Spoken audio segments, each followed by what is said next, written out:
böyle yani. Tut beni bak sus. Ne uçurdun ha? Nerede yok orada durdun. Nerede yok orada durdun. Evet abi. Sen aklını al koyayım mı ne? Koyma bekle. Yok ben şimdi şu adımlar seyredelim bana kişidir öydür boyu. Barını sen geç. Ondan görürüz. Yine. Yok otlacak nereden ne? Ana. Yine ey. Day var o.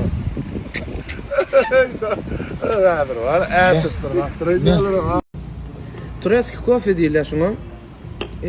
Ya kiname ortadan da ne verdi o? Ha, peyda nadiyara. Neme? Ne mi? Yok.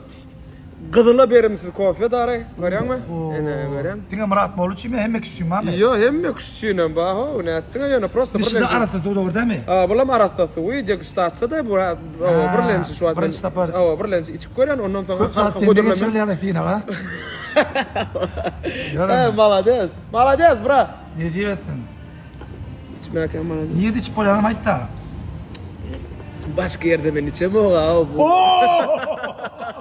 Eyyem biliyorlar ha. Sağ ol be. İle, bolar açılar yana. Doğru, my God. Enerji. Yarın açılışa bekliyorum aşkım. İnşallah. Enerji. Çok güzelsin. Seviyorum. Ben de seni seviyorum aşkım. Teşekkür ederim. Şu edilecek trüfler dine profesyonellar tarafından yerine getiriliyor. Şoň üçin dine seyretmeli ve el çarpmalı boldy. Üyde öz başta slogansa qaytalamak bolanok. Прическа почти как у Эми Уайнхаус. Что demeli, что lan göbereydi ha?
Şirin şeker meyfeyi bile yeter Meşrimin harfına İyilecer çekmeni tayır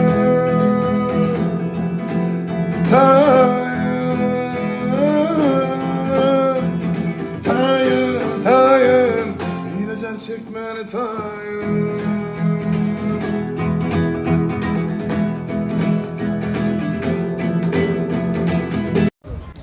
Giyeceğimizin atı doluğunu, arkadağlı yurtumuzu, dedim canının payını kaç pardan berca etmek Allah'a nisip etti.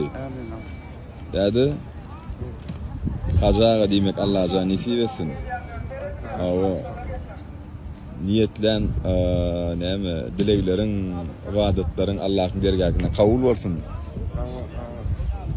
Hudaya şükür, bolçuluk. Afil dolukta yani liderli devletimizde Allah'a Müslümanlar batı söylemesi netler yaxşı niyet bilen kaç pardan berca etmek için Mekke Medine yolu rivana olmuyor. Allah'a razı olsun derim canım. Sağ olsun. Allah'ım şehri yol, şehri oğul, Allah kabul etsin. Muhammed ümmetinin bizim arkadan var, arkadan Allah'tan hemeden Muhammed ümmetinin Allah'tan ziyaretleri kabul olsun. Yurtumuz kahvat olsun. Mehman dostlar, biz yine Baka Media Show'da. Oğlanlarım işlev otur, iş kaynağı otur. Beri Baka Media Show. Didarcan berde. Dovik. Abdusari. Beyli. Ego. Bakman dostlar, bugün hakikatdanam üç köşük bir aydym yazmakçı sebäbi Abdüsaryň pikiri bar. Biz retro wave stili aydym yazmakçy. Bakman dostlar, görelim bakar näle aydym bolýar. Bäri bakamayca show iş gaýnaýar mehman dostlar. Herekete dowam. Assalamu alaykum mehmanlar. Hemmemiz bilişimiz sunugda adamlaryň aňynda, ýüreginde galmak üçin köp boş iş etmek gerekkel. Diňe ýekeze bir kizzegem bolsa, bir gowy iş etseň öz ýeterlik bolýar. Şolar ýaly kizzek iş bilen biziň aňymyzda, ýüregimizde galan agymyza ýaňy taksida gelýärken duýuşdum. Häzir belki görkezsem sizden tanarsyňyz, kizzek roli beren terezede oynayan agymyz. Ýadyňyzda bolsa öwel geleniň ýadyna Emäňül Eltýa artdan şol şaýly gelin kinoda da artdan hakyky durmuşda da agamyň adı artdan. Artdan ağa tanşama görşenmez janyň sag bolsun Allah'tan. Elmudama işinde durmuşunda ulustuluklar arzu edýär. Emma uzak bolsun. Bu gece senin elimde suratım, düşürmedim saatlardır, ağladım delere. Hana bir umid bardı, bu şehir bizi tardı, allanıp dalgama unudurduk zamanı. Bolmayar dedim, bolmayar, sensiz yaşalmayar. Bolmayar dedim, bolmayar, sensiz yaşalmayar. Sensiz yaşalmayar.